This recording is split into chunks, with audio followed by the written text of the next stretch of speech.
Welcome to the Property Experts Podcast, where you'll find open conversations, no bullshit attitudes, and deep dive insights from award-winning property developers and business owners, Ben Richards and Jack Jiggins. Together, they've delivered over 40 million in gross development value over the last 5 years and have a pipeline of over 25 million to deliver in the next 18 months. They've built numerous other 7-figure businesses with 6-figure net profits around their property ecosystem, and it's by no means been an easy ride. So on this podcast, they'll share their weekly trials and tribulations running multiple businesses, giving you never before seen insights into the inner workings of finding, funding, designing, delivering, and selling award-winning property deals, together with golden nuggets of advice through the 5 key areas of any business: marketing, sales, operations, finance, and talent. If you're a young entrepreneur looking to get started, or have a small team but you're looking to scale your business to the next level, this is the No Bullshit podcast for you.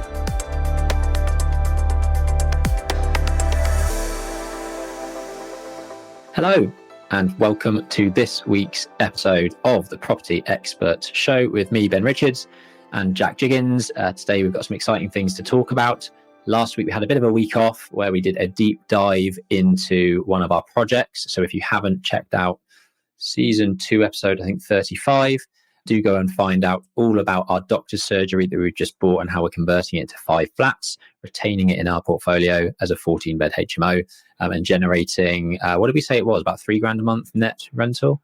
It's 4,200 net per month. There you go, even better than I thought. Perfect. So if you're interested in that, do head out and check it out, the last episode.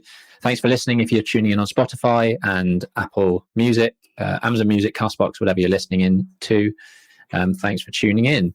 So this week is the 6th of September, 2024.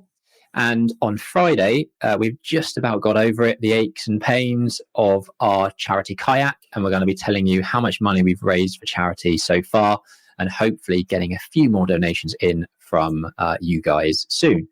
Big news at our project in St Andrew's Court, Thame. So stick around to find out what that's all about. We're recruiting in one of our businesses for a CAD technician.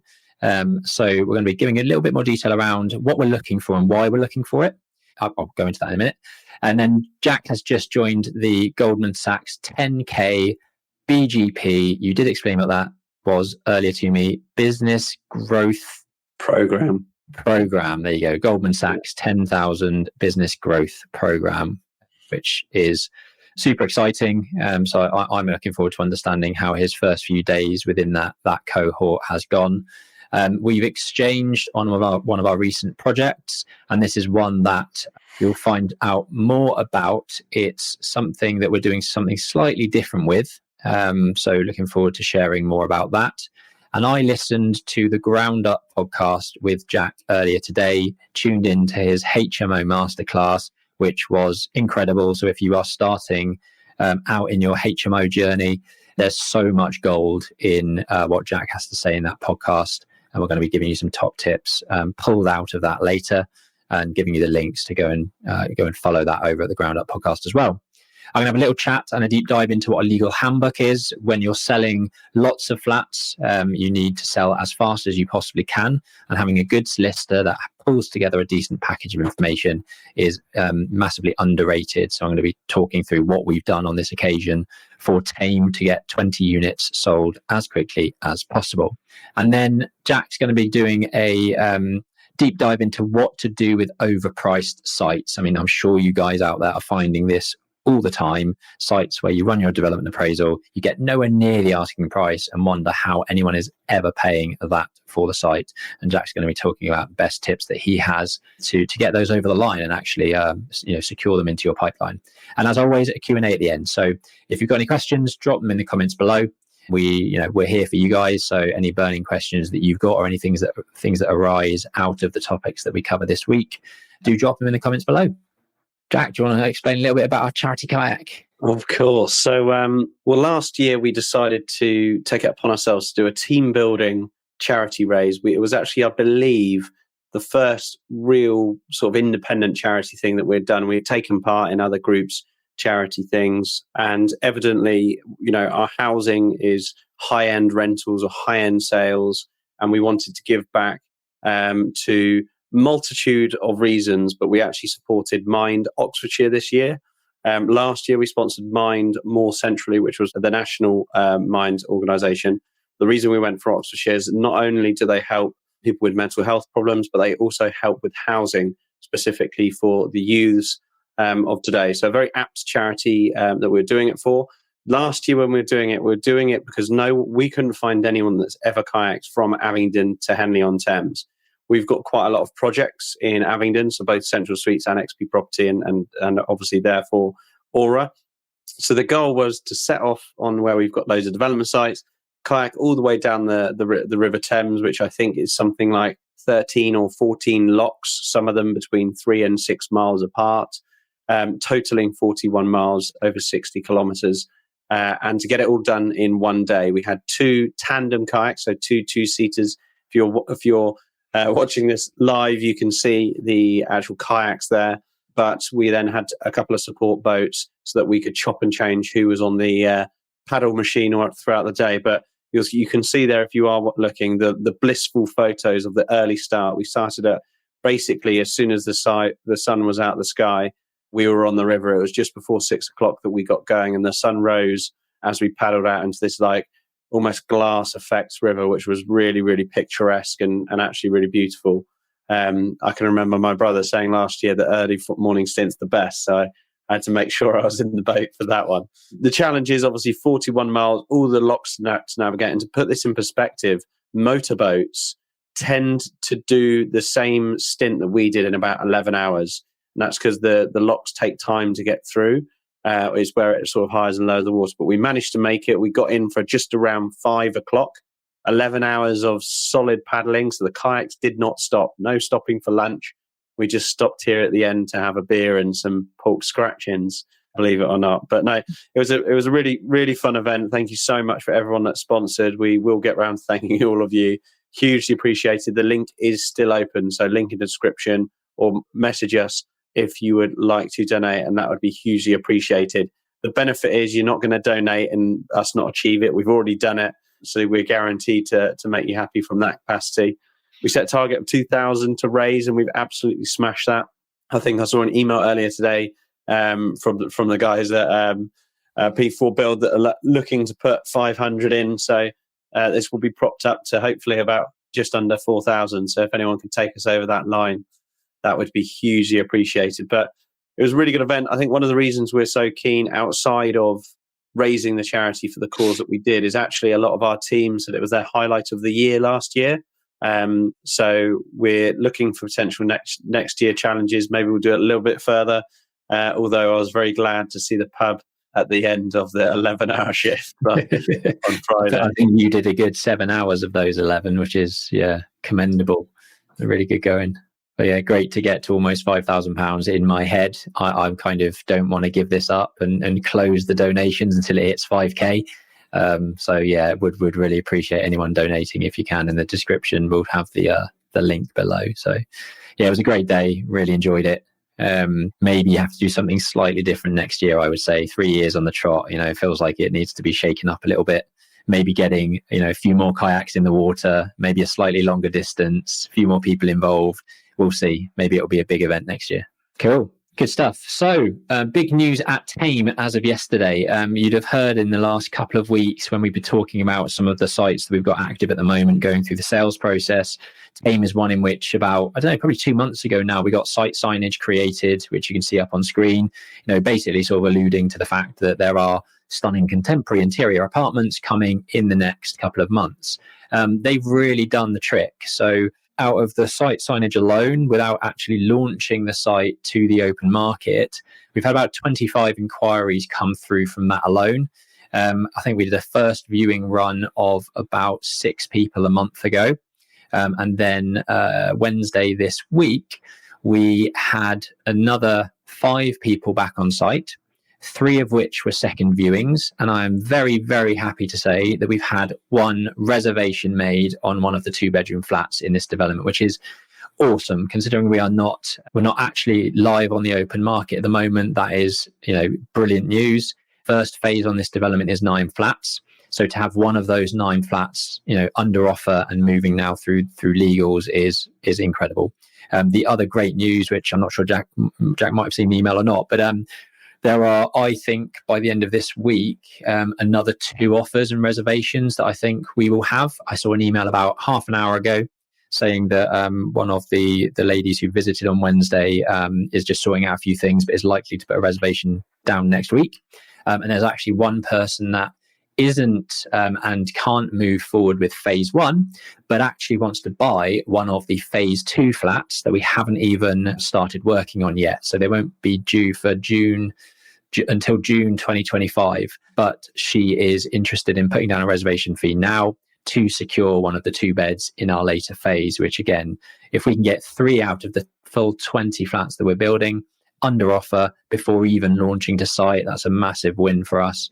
And we can start pushing those through, and it takes the pressure off for when they're actually finished and fully on the market. So yeah, amazing news. If you are thinking of, if you have lots of flats to sell, I do highly recommend getting site signage up as much as you possibly can. Site hoarding, site signage, get a micro website in place.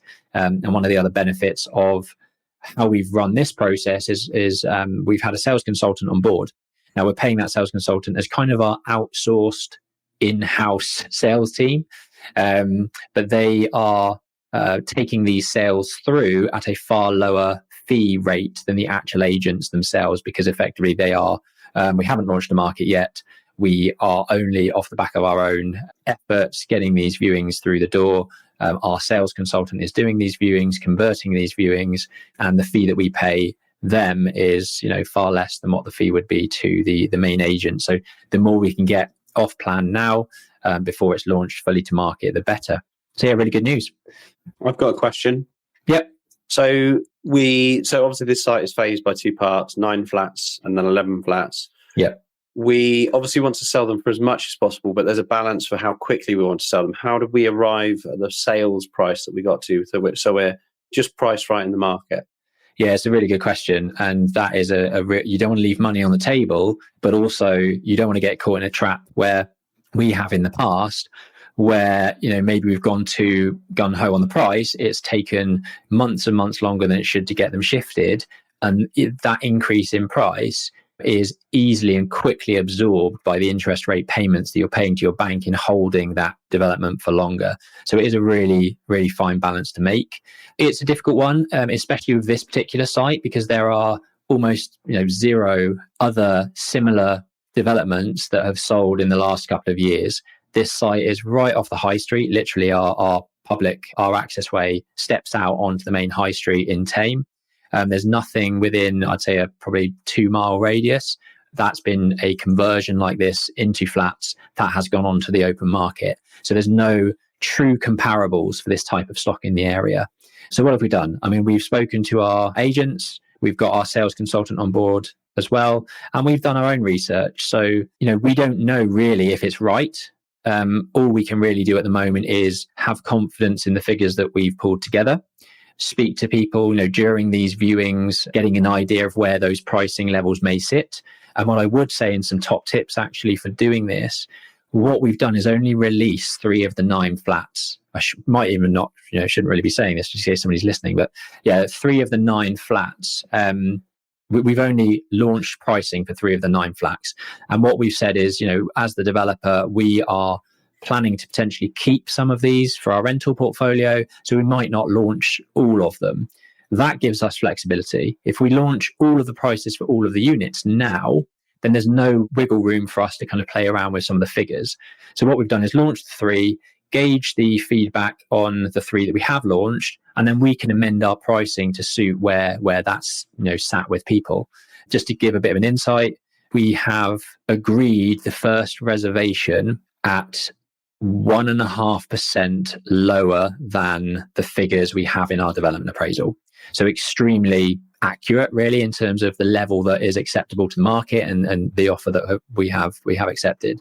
So I think we're in a really good place. One of the things that we are pushing from a phase 2 perspective is, these aren't being launched for another year. One of the sales consultant tactics that he's using is, the pricing could easily go up in a year's time. By the time we launch the second phase properly to market and they're finished, you could be buying a flat that's already gone up in value 5%, 10%, whatever, depending on the way the market goes. So there's a few tips and tricks that our sales consultant has been using to deploy on this site to get us maximum value, really. Does that sort of answer it? Yeah, no, it does. It does. I'd actually just like to say one thing. The reason that I asked that is because you always think, well, you can put it on the market and see what the market says. But if a lot of our developments are in small market towns, and what you don't want to happen is it goes to market and everyone has the Chinese whispers, it's overpriced, they're not really good quality or whatever it may be. Yeah. You want to make sure your first impressions are really important. So if you are pricing it right, you're definitely pricing it correct. Yeah. So one thing actually on that, we've been calling things kind of a soft launch and a hard launch. So the hard launch is the full on the Rightmove platforms, launch with the agents, and that's coming at the end of this month. By doing a soft launch, which we have done, where we've gathered information off the record, really, by people visiting the site, seeing the QR codes, ringing in, inquiring, we get a lot more price sensitivity or understanding of the pricing from those early conversations before it properly launches to the market for everyone to see. So we've been able to have these conversations with our agent, with our sales consultant. 2 weeks ago or 3 weeks ago, when our agent first showed those 6 people round, if he's telling people that they're up for 400 grand and people are saying, oh, crikey, that's way above where I thought it would be. You kind of get a sense from the people that you're showing around and talking to, whether or not, how the figures are going to hit the market and what people's perceptions are going to be. So the fact that we're sort of, people are still trying to negotiate and get a little bit of money off them, but we're being able to increase their offer up to, within 1.5% of where our guide price is. I think that's a really good indicator that we're kind of at the right levels. Cool. Do you want to talk through a bit about this one and I'll chip in? Yeah, sure. Yeah, I mean, we talked about the love heart of sales and operations, or sales and delivery. And this is the love heart is broken at the moment. We have too much work to be getting on with, too many surveys, and our heartthrob is in need of more help and more aid in the delivery team. We actually had our 3-month review with our business development manager, and he's going into that meeting pretty well set up because the sales are good. And this was a topical thing that we were discussing about. The boost of sales means we need more people to deliver that, and whether that's in-house or outsourced is also a very, very important decision to be making for extra resource. Coincidentally, we could probably do a bit of both. So for that reason, we've launched a CAD technician job online. That's via Indeed, LinkedIn, and also across all of our socials and also on our website. So we are looking for someone that can predominantly do CAD work, just to help with the plotting work that we produce, are accurate, quick, and reliable sort of 2D or 3D surveys that we output to architectural clients, developer clients, property investor clients. We're also on LMPG, for example. And we need someone to come and join the team. And we are fast growing. We have strong ambitions to keep growing. So anyone joining is joining at the right time for a company, because they say the best time to join a company is before there's 20 employees. Did you know that? If you want to grow a career in a business under 20 employees, very good. Because when it's over 20, you're just a fixture in the machine. Small cog.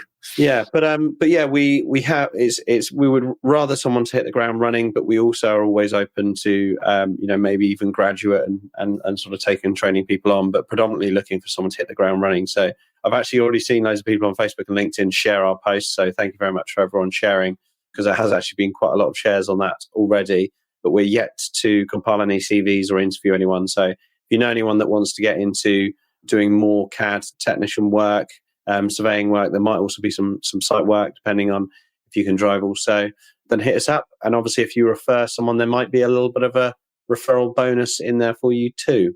Very good. I think I just wanted to touch on the heart thing that you mentioned earlier about kind of the heart between marketing and operations, and we now sort of heavily need to increase our operational costs. And the reason being is that we have had last month our best revenue month, since we started the business 3.5-4 years ago, which is excellent. And that is, a lot of that is to do with, Trevor's tenacity and kind of winning work and improving our sales funnel. Sales is the lifeblood of any business. So unless, until you get that right, you're probably not winning enough work to keep things, in the right balance. We are at a point now where we need to bring in that extra person to help provide the output, but it would have been premature of us to bring that person in 2 months ago when we had the worst month that we've ever had, and we can manage internally with the team that we've got. So for small business owners out there, this will be the constant battle that you'll be going through. It's, do you have enough sales to keep your team busy, or do you have more sales and you need to expand and contract with your operations behind it? And it is a constant. I'm 7 years into Aura, and constantly finding that battle and weighing things up. And the way that we've done that in both Aura and XP surveys and helped smooth things a little bit easier is by having external contractors that help you expand and contract. So you have a baseline team that that they can deliver X amount of capacity and work, and then you have 2 or 3 either outsourced architects or outsourced surveyors or technicians you can call upon when you get a spike in revenue or a spike in sales coming through. So that baseline, though, will continuously start jumping, and by bringing on somebody else now, we are at the point where we feel like that base level of revenue and operations needs to be at this point. And we still have the external resource needed for when we need to expand and contract. And that will be the constant kind of, you grow a little bit, you stop for a little bit, you grow a little bit, you stop for a little bit. And that's how you could sort of create a sustainable business model. So if you are a CAD technician, or a CAD technician who's fluent in AutoCAD, a little bit of Revit will help, but fundamentally we're looking for somebody with a strong AutoCAD experience who likes working on properties and beautiful buildings. Do get in touch. I thought you were going to say fluent in English then.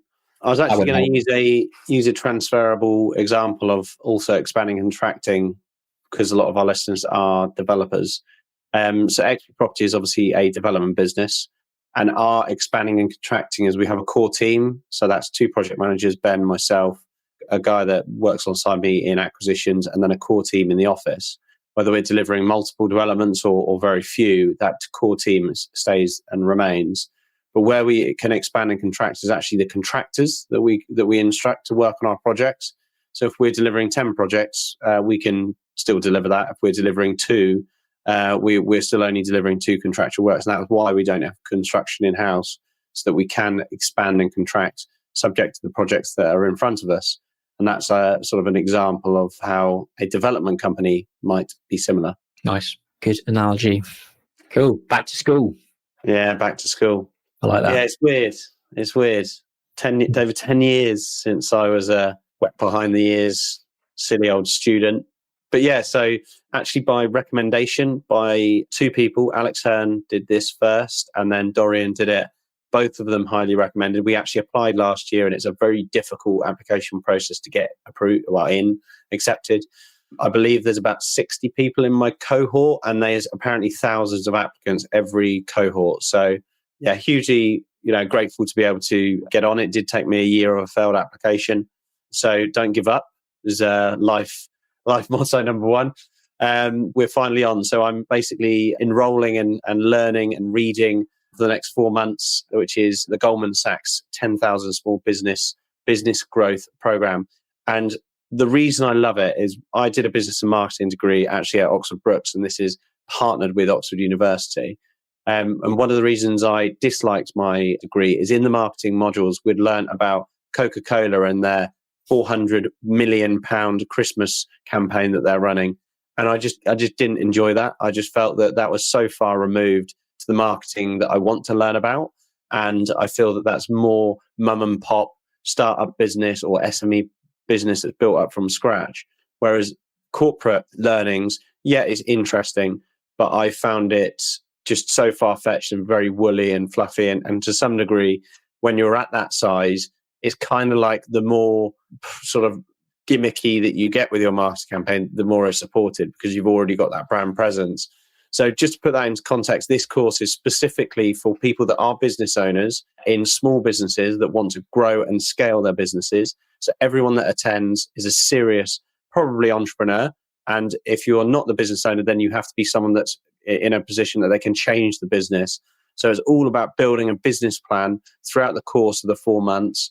It's considered more like a MBA degree, but it's condensed, and they've actually cut quite a lot of the fat that you would normally do maybe all the basic stuff that they would assume you already know how to do if you're running a business, and make it super adaptable to your business. So you bring, they call it a live document of your own business plan, and throughout the 4 months, you adapt and tweak and grow that document with your peers advising, with your cohort leader that might be advising, to hopefully then leave with a really implementable strategy to scale your business.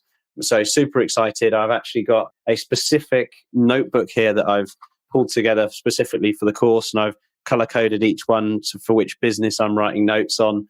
Because I know every time someone says something, I think Central Suites or XP Surveys, and I need to break down the colors so that it's all mind mapped for me when I revisit it in time to come. That is the issue, isn't it? Sometimes I found this when we did the Property Entrepreneur a couple of days, a month ago. I don't know, I felt a bit not disheartened, but I was like, well, everything that most people are doing in this room, they're doing it once. The stuff that you're telling me to do, I have to do for 3 businesses and make it, I felt like I was doing 3 times the amount of work in my head because I'm having to kind of piecemeal how I would do different things in different businesses and how, how to mold them and shape them differently. How are you going to do it? Yeah, well, the business plan will be on XP Property. I feel that they actually said on the sort of welcome call, they said every business is different, but all the principles are all the same. Yeah. And I do agree with that. So, there's part of me that is using XP Property as a case study, but the pot we're filling the most is my education and my knowledge. So that there's hopefully replicable insights and learnings across all the businesses. I actually always find when I do stuff like learning like this, I always find more ideas for XP Surveys, because I find a service-based business is way more common. I feel that property development business is actually almost impossible for a layman business owner to get their head around, because it just doesn't make sense. You work on a project for 3.5 years without getting paid. You don't have any money to start it. And then that project done. And then you've got to kind of then like do another project which you haven't found yet. And whereas if you look at a service-based business, you're hopefully going to have more sales than costs, and then you grow it and you tweak things and improve things and learn from mistakes, because it's a lot of transactions that you can monitor, merit and enhance. And that's normally the easier way to go. But development, if you fuck up, you really fucked up. Whereas if you, God forbid, ever delivered a survey a day later than you thought you would, because there was some problems with the complexity of the building and it wasn't easy to judge that from the site work or whatever it may be, then you put measures in to improve them the next time round. Not saying XP Property is completely like that, because you can make I completely get that. It's far easier to kind of marry up all of the skill sets from business in sales, in marketing, in operations, in talent, in the other one, finance, those 5 core areas. With a service-based business, it's so much easier to figure out what needs to be done in each of those departments. I think with development, like you say, it's just a completely different beast. Just while we're on the Goldman Sachs stuff, and you mentioned the entry level to it, I recall there being like a minimum turnover of, was it 250 grand? What are the criteria if people wanted to enter this? Yeah, so I can't remember the exact stat, because the application process was actually quite a long time ago. It was application process and then an interview process. There was 2 interviews. I can't remember exactly, but I believe you have to be turning over I'm pretty sure it's over 200 to 300k per annum. Yeah. I believe I think there's actually 4 or 5 employees, or like 3 or 4 employees or something like that as well. Yeah, I'm really struggling to actually recall. But if you're a business that's under 10 years old, you're probably going to be suitable for it, unless you haven't made much revenue in the first few years. I would have said pretty much any business between 4 and 15 years old is probably the way to go. I can actually have a look and put it in the show notes of the actual parameters. Yeah, I'm just looking now. I mean, it's a super cool course. So the way that it's actually dealt with is actually self-funded by Goldman Sachs as part of that Give Back program. So they fund the whole course to support business owners. Yeah, here we go. Yeah, so it's businesses operating for at least 3 years, have between 5 and 50 employees, have at least a 250 grand turnover in the previous financial year. Yeah. The applicant should not have any recent management education. Interesting. Applicant should be the primary owner or main decision maker of the business. So there we go. Yeah. And where does the 10,000 come from? Is that where they're trying to get to? So they do 60 a year. And this is Yes. over a 12-year sort of program. Exactly that. Yes, they're trying to help 10,000 small businesses. I love it. The concept of it is exactly what I'd love to do one day, and that's help business owners sort of expedite and de-risk the first early stages of their growth. I mean, we've obviously had to be very hands-on with our own businesses, be able to consult to others and help others is something that I think that would be hugely fun and enjoyable. So yeah, started this week, yesterday morning. I've got, several contact days per week until sort of middle of December. And then I've got like a mini graduation, which is fun. And then we've got residential days so I actually go and stay in Oxford overnight. And then there's 2 like full on days back to back where they get like people in to speak. And you obviously have a bit of socializing with the people on the course. Yeah, super excited for it. Like I said, I've got my list ready for notes for each business. I've also got a bit broken out at the back, which is an action list. I've also started a new journal for myself, 1-page journal that I'm going to do that's kicking off since I started the Goldman Sachs. So invigorated to go, and it's when all the kids have gone back to school as well. So I feel real part of the gang. Everyone was uploading pictures of their kids starting back at school, and I was like, that's me. But my parents aren't posting a photo. Nice. Anything else you wanted to say on that? No, any questions, just ping me a line. Obviously, I'm only a day in, so I will sort of update people as we go. I'm sure there'll be nuggets that I'll take from the course that I will be sharing on these lives, so you can live through me vicariously by continuing watching these lives. There you go. Nice. That's a really good point, actually. All the stuff that we talk about on this, we have business coaches in almost every business, and we have a non-exec director within XP Property with a few grey hairs and has been there, done that, and grown businesses and sold businesses and helped businesses, through struggles, etc. So all of the stuff that we share on these, has come through not just our learnings, but other people's, vicariously through us.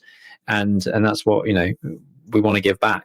So any questions, no matter how big or small they are, drop them in the comments and we'll pick up on them at some point. Cool. Won't spend too long on this, but we have exchanged as of last week on a project in Chertsey, which you can see on the screen. I mentioned at the start that we're doing something slightly different to it, and that something different is actually selling it on beforehand, before completion, basically. So this is what would you call this a back-to-back? Yeah, subsale is the actual legal term, but yeah, the old school term is back-to-back deal. Back-to-back deal. Yeah, we're getting this. we're exchanging and we're selling it to someone else.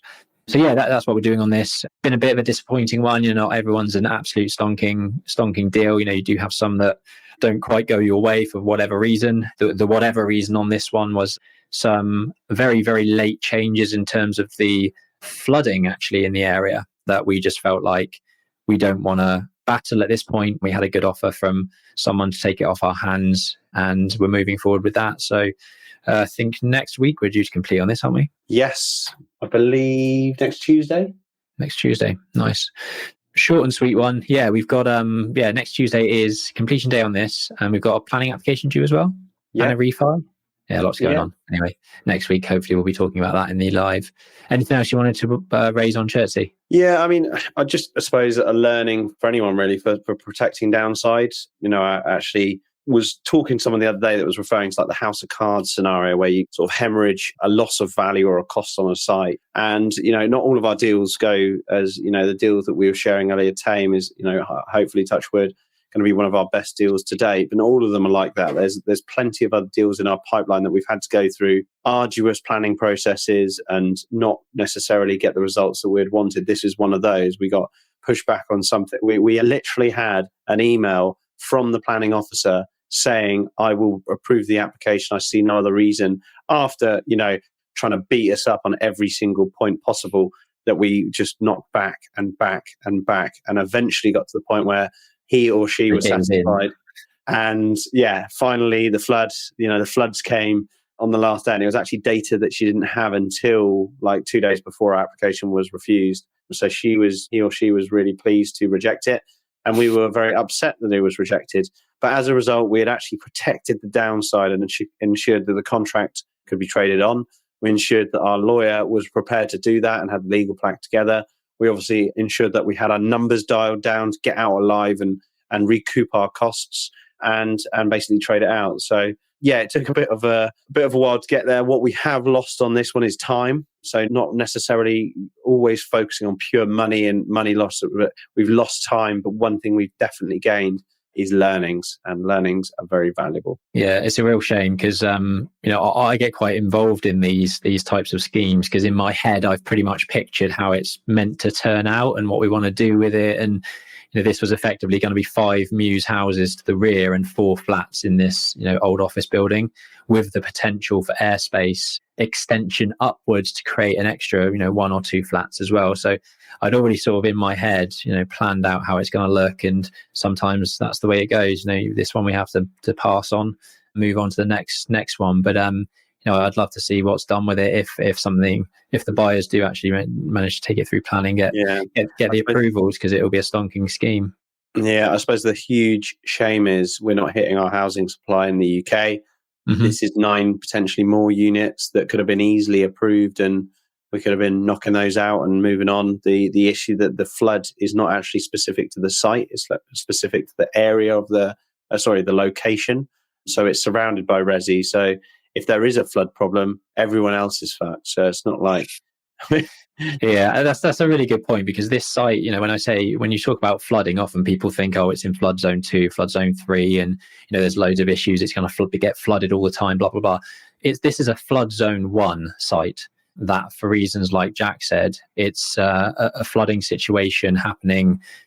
I mean, realistically, like 500 meters sort of surrounding this site, whereby it's gone from like an area that is absolutely fine on the charts to just literally like snuck in by a hair into sort of a yellow zone, which is that it might be an issue for egress if there's a flood for less ambulant people. It's the sort of thing that, like, if you're in a wheelchair or you can't walk very well, you might have an issue escaping into a safe point of egress, which is 500 meters away, and an ambulance may not be able to get through, in good time to kind of help those people. So it was like literally a fine hair of sneaking into a zone that is in their local policy classified as, whatever, and the restriction on sort of residential conversion and residential development in that area. So real pain in the arse, but it is what it is. We'll move on to the next one.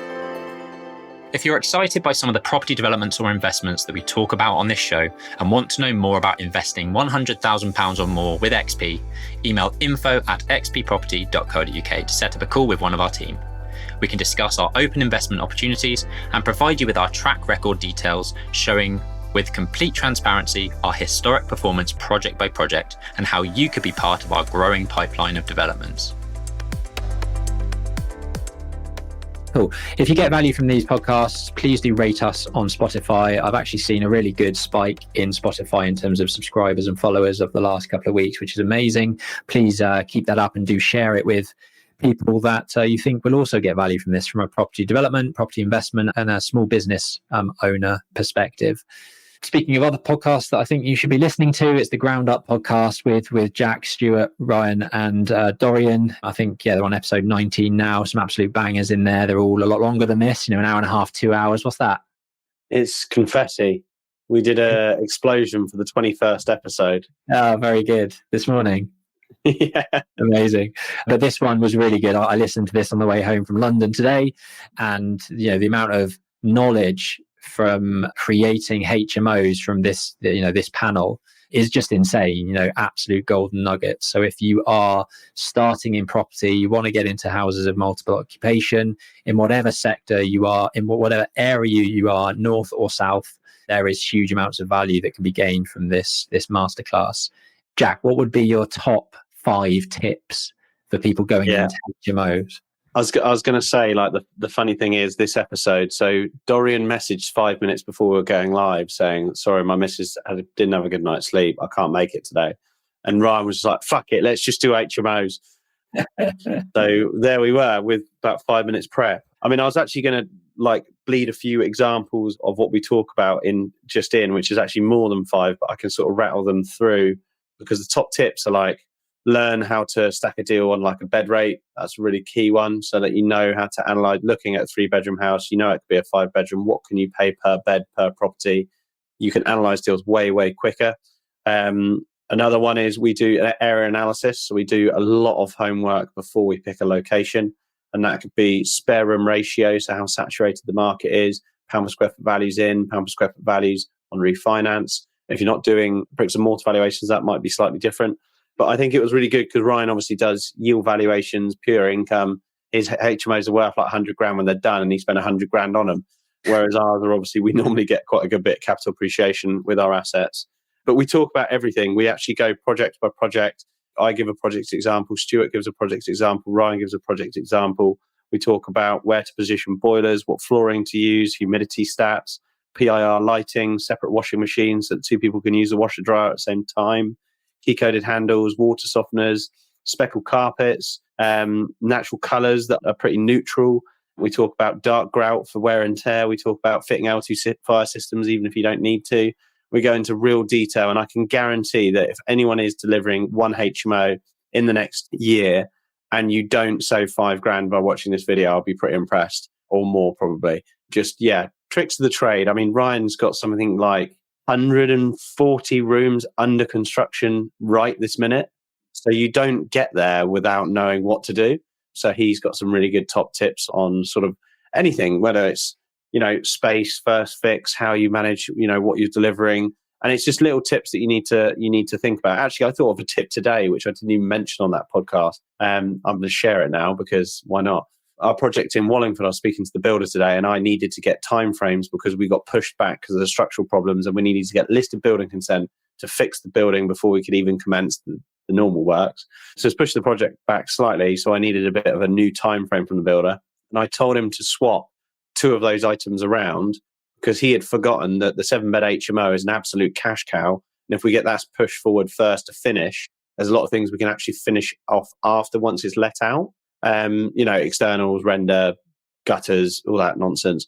So, it's got little tips like that you need to think about what works you can push forward and everything. So go and watch it and comment on it because it would be good to hear feedback. We're more than happy to do another one if there's areas that we've missed out. But it was a impromptu HMO deep dive masterclass. It was very, very good. I think if you don't add at least 5 grand's worth of value and save yourself 5 grand in costs, I will be very surprised because there is huge amounts of value from that. So go and check it out. Cool. Speaking about value, hopefully this chat on legal handbooks is also going to add lots of value. It's probably quite dry for some people, but this is the type of stuff you just don't see that often. Developers, that are doing one unit, 2 units, your solicitor probably isn't going to this level and this length of to sort of help streamline the sales process. But when you get to 10 units, 15 units, 20 units, 50 units, you need a solicitor that is on it from a sales and a plot sales perspective. So when you've got 20 units to sell, that's a lot. You want to be as streamlined and as efficient as you possibly can be. So I wanted to just give a real quick whiz through the stuff that I've been reviewing with Tess from my team today. Boyes Turner are our solicitor. If you want an intro to them, let us know and we can share their details. They've been really great. They're working on 3 of our projects at the moment. This is the first one we've done with a plot set from a plot sales perspective, but they have a specific dedicated team that work in the plot sales, and they have a specific lady as well that is working solely. Her job is to chase sales, somebody that is constantly on agents, constantly on other, buyers, solicitors to try and push things along. Because as Jack and I said earlier, what you don't want is a development that's finished, sitting on the market, draining interest costs that you're just paying to your bank and your lender. You want to keep that money in your back pocket as the profit you assume to make. So it's these types of things that help you speed things up. So a legal handbook, you'd have seen something like a TA6, which is this Law Society seller's property information form. Now, for the most part, these forms are going to be pretty standard for almost all of the 20 flats that you're selling in your development, for example. So the idea of the legal handbook is that it goes into all of that detail in this one document. So it covers absolutely everything about the site. And what it's going to do is speed up your inquiry process. Everyone knows that batting things back and forth between solicitors costs loads of money and takes a load of time. So if you've got one document, which is this legal handbook, that explains all the nuances of the site, This is a very complicated site from a planning perspective. For example, we had Class O permitted development applications that ran out during our process. We've got new Class MA applications that we've had approved to convert the space now under the new prior approval permitted development rights. We've done non-material amendments throughout this process. We've discharged pre-commencement conditions. We've had a full planning application agreed for external works. It's a very, very complicated thing to go through. So if our solicitors are doing that for 20 solicitors asking the same questions over and over again, you can see how much time that's going to take back and forth, and how much money that's going to cost you. So the idea of this policy, this legal handbook, is that it answers all of the questions that a potential solicitor might answer, all in one concise document that they can refer to as soon as they get the contract, as soon as they get the leases, and they don't have to come back to you with stupid questions and inquiries. There will be some inquiries, that's granted, it's always going to have a few bits and bobs. But if you can limit the amount of inquiries that your solicitors are fielding, then the better. You'll see on screen, this is generally how we run our business. It's using Google Suite. It's uploading the relevant documents to our Google Drive. And we've got our solicitor who's got access to this document. We've got, our in-house team. Tess is asking me questions. So she's the finance and legal person within our team. So she'll run through this document first. I spent an hour with her this morning going through her queries, reading it myself, responding to questions from the solicitor. And it's one big collaborative approach instead of sending emails back and forth with track changes, missing documents, emails that get missed. And, it's just so much more efficient to use something like Google Drive to run through a document collaboratively with all of the team. That's effectively what the legal handbook is. You've got all of, it might be worth actually sharing probably, this, which is just the enclosures, what does it involve? So if you're interested in having sight of this, we can let everyone have it. So just basically what the document consists of, basically just a contents page that's going to help you go to your solicitor and ask them to create something similar. And then the back of the handbook, you've got the TA6 that I mentioned. So instead of filling out one of these forms for 20 flats, everything in terms of answers to those questions are within the back of this handbook. So I mentioned earlier, this is one of the things that you're going to have to create. But before any plots sell, you will probably take a reservation fee from a potential buyer, and then you'll send them the contract. So that's this contract here. Outlines how much they're buying it for, some of the simple sort of title information and contractual information that they need. So when people say they exchange contracts, this is the document that they're exchanging on. Just outlines the sort of key terms for the sale. So that's one of the documents. And then because this is a leasehold property, it's also a document that you're going to get, which is the actual lease itself. So this is going to outline some of the tenant responsibilities and obligations. It's going to outline the landlord or the vendor, i.e. us, our obligations on, letting the tenant have peaceful use of their property. They might be restricted from having pets or putting washing out on the balcony. That's where all of the detail around how they are to use the property is outlined in this lease document. And one of the other key things that you're going to have in this pack, so all of this information will go over to the buyer's solicitor, and then they've got a lot of information then to kickstart the process. And this is what's called a conveyance plan. So these are all the plots that we're selling outlined in red. Different conveyance plans might look slightly different in terms of colours used and the way it's dictated, but this is how we've done it. So we've got red outline of each plot. We've got the pink areas, which are our private amenity that's associated with each plot. We've got some quite funky parking situation going on, which is probably something I can update you on at a later date. But there are different rights associated with these different colours of park in the car park. You've got residential in purple, commercial in orange, and then the hatched green allocated to a snooker club, which is where I'm hovering the mouse over here. So quite a complicated parking structure, again, which has to feed back through the lease and make sense in terms of who has access to what parking space at what times. Hopefully, that's been a bit of an insight into how to speed up your sales, how to get your solicitor to set you up for success when you're selling lots of flats in a bigger development. And if you've got any questions on that, drop them below. Any questions from you, Jack? Riveting stuff. Yeah. I mean, one of the reasons we actually started working with this lawyer was because they had people that help with plot sales. I think that's super important. And a lot of larger developers have their own sort of lawyers on site ready to step in and help with the plot sales and sell sites fast. No particular questions. I suppose, hopefully you've got a lawyer that's leading you to help you with these types of things, because it certainly helps. Yeah, I think on the flip side of having a good lawyer, having a bad lawyer, and we've experienced it firsthand, it's painful. You sort of want to be pushing excuses over to the other side in terms of slowing things down. It's just embarrassing when it's you and your solicitors holding things up and taking too long to do stuff. And it's fundamentally costing you an absolute fortune. So, get the right lawyers in place, not just sort of the most cost effective or cheapest lawyers, because often the cost of a good lawyer is far outweighed by, selling faster and retaining the profit that you otherwise would have given to your bank because it's taken a lot longer to sell. Cool. What to do with overpriced sites? This one's for you. Yeah, so me and the gang today, funny enough, came across a site that was overpriced. So what do you do in that situation? And I just thought I'd share just to sort of remind, I know we've touched on these things in the past, but believe it or not, you're more likely to find a site that is overpriced than a site that is underpriced. And if you find a site that is underpriced, just send me a message and I'll help you from there. But no, I'm joking.